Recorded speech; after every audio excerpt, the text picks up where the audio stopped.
Plantés pour faire de l'ombre aux chevaux, les arbres sont devenus au temps de l'automobile objet de polémiques, accusés d'aggraver les accidents de la circulation. C'est la raison avancée par la préfecture du Gard pour en faire abattre 126 sur la commune d'Aigues-Vives. Une décision contestée par les habitants. Si vous regardez les études, il y a autant d'accidents un peu plus loin sur la 113 en allant sur Montpellier qui a également des platanes, ou même quand il n'y en a pas. Ce n'est pas eux qui font les accidents, c'est les conducteurs qu'il faut rééduquer. Les associations de motards, en pointe dans le combat pour la sécurisation des routes, sont venues elles aussi défendre les arbres.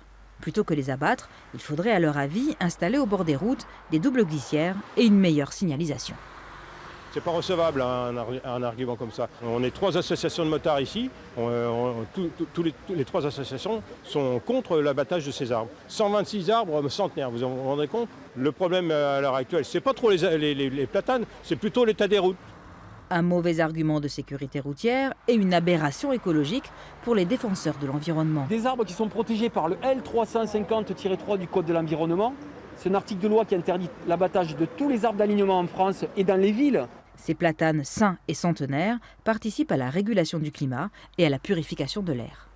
Il faut savoir qu'un arbre mature, un vieil arbre, c'est 70 fois plus de stockage de carbone qu'un jeune qu'on plante. Il faut travailler sur le système foliaire. Là, vous avez à peu près, quand vous regardez là-haut, il faudrait 100 jeunes arbres pour avoir la même masse foliaire au niveau des petits. Sauf qu'on en coupe un gros comme ça pour en planter 2 petits. Ça ne marche pas, quoi. Pour les élus et les habitants d'Aigues-Vives, la mobilisation ne fait que commencer. Les premiers abattages sont prévus mardi.